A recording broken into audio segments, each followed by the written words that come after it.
எனக்கு நான் லவ் பண்ணவே இல்லை. நான் யாரையும் பண்ணுவீங்க?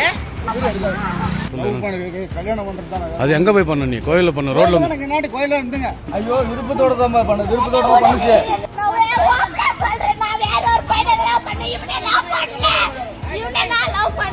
இளம் பெண்ணை வலுக்கட்டாயமாக இழுத்து வந்து தாயே செய்த அதிர்ச்சி செயல்.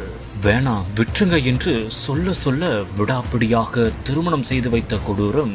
லவ் பண்ணவே இல்லை.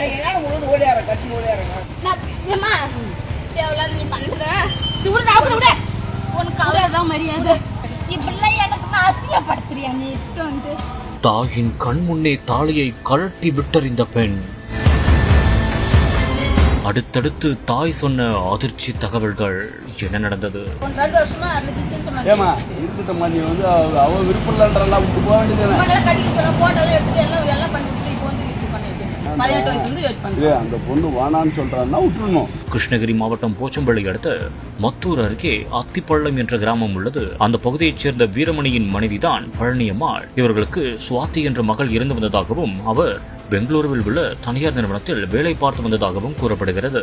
இந்த ஒரு நிலையில்தான் சிவன் கோவிலில் குடும்பத்திற்காக சிறப்பு பூஜை செய்ய வேண்டும் என்று கூறிவிட்டு பெங்களூரில் இருந்து வந்த சுவாதியை அவரது தாய் பழனியம்மாள் சொந்த ஊருக்கு வரவழைத்து அங்கு கூட்டிச் சென்றுள்ளார்.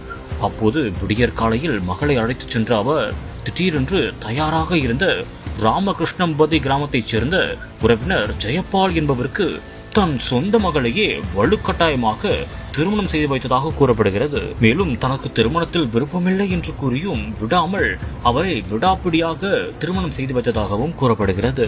வலுக்கட்டாயமாக சுவாதி அங்கு அமர வைக்கப்பட்ட பின் கழுத்தில் வலுக்கட்டாயமாக அந்த நபர் தாலியையும் கட்டியதாக தெரிகிறது. இதனால் ஆத்திரமும் ஆவேசமும் அடைந்த சுவாதி தனது கழுத்தில் கட்டப்பட்ட தாலியை பிடுங்கி வீசி எறிந்துள்ளார். நான் ஏற்கனவே 2 வருடமாக ஒருவரை காதலித்து வருகிறேன் என்றும் என்னை விட்டுவிடுங்கள் என்று கதறி அழுத சம்பவம் அங்கு பெரும் பரபரப்பு அதிர்ச்சியையும் ஏற்படுத்தியது. இது தொடர்பாக பெண்ணிடமும் குடும்பத்தாரிடமும் போலீசார் தீவிரமாக விசாரணை செய்து வருகின்றனர். கட்டாய திருமணம் தொடர்பாக புகார் அளிக்கப்பட்டால் சம்பந்தப்பட்டவர்கள் மீது சட்டப்படி நடவடிக்கை எடுக்கப்படும் என்றும் தெரிகிறது.